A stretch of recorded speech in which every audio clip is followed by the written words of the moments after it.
பிறக்க போகிற குழந்தைக்கு வைதேகின்னு பேர் வைக்கலாமான்னு கேட்குறாங்க. உடனே அவங்க மாமியார் அதெல்லாம் ஓல்ட் ஃபேஷன், முன்னாடி இருக்க டைரியில் நான் சில நேம்லாம் எழுதியிருக்கேன், அதில் பாரு ஏதாவது ஒரு பேர் சொல்லு அப்படின்றாங்க. அந்த பொண்ணு அந்த டைரி எடுத்து பார்த்தா எல்லாமே பாய் நேமாக இருக்குது. அவங்களுக்கு ஒரு மாதிரியாக இருக்குது, என்னடா இது அப்படின்னு சொல்லிட்டு அப்பன்னு பார்த்து காலிங் பெல் அடிக்குது. சரின்ட்டு போய் திறக்கலான்னு பார்த்தா அவங்க மாமியார் இரு நானே போய் திறக்கலான்னு போய் திறக்கிறாங்க. திறந்தா வெளியே திருநங்கை நிற்கிறாங்க. திருநங்கை இவங்க ப்ரெக்னெண்ட்டாக இருக்கிறத பார்த்துட்டு உங்கள் வீட்டுக்கு ஆம்பளை குழந்தை பிறக்க போது என்ன வேணும், சச்சின் வேணுமா இல்லை சேவாக் வேணுமா, நான் அவனுக்காக வேண்டிக்கிறேன் அப்படின்னு அவங்க மாமியார் போதும் நீ ஒரு காசு தானே வேணும் நான் எடுத்துகிட்டு வரேன் அப்படின்னு சொல்லி உள்ளே போகிறாங்க.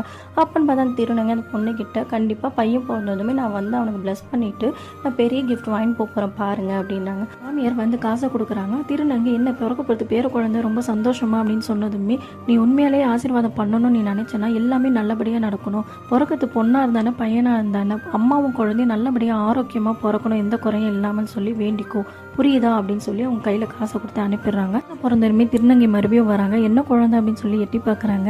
பேரன் கிடையாது, பேத்தி பிறந்திருக்கா, நாங்கள் எவ்வளோ பெரிய அதிர்ஷ்டசாலி பார்த்தியா அப்படின்னு சொல்கிறாங்க. ஆமாம் அவங்க பேத்தி ரொம்ப அதிர்ஷ்டசாலி, ஏன்னா இந்த வீட்டில் பிறந்திருக்கா அப்படின்றாங்க.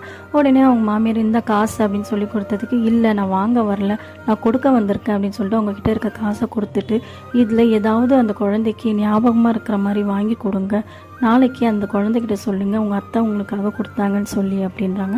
உடனே அவங்க மாமியார் இதை ஏன் நீயே கூட அப்படின்னு சொல்லி அவங்க கையால் கொடுக்க சொல்கிறாங்க. பிறக்கிற குழந்தை பெண்ணாக இருந்தா என்ன ஆணாக இருந்தா என்ன, அம்மான்னு சொல்லி கூப்பிட்றதுக்கு ஒரு குழந்தை கிடைக்கிறது எவ்வளோ பெரிய வரம்ல இப்போல்லாம்.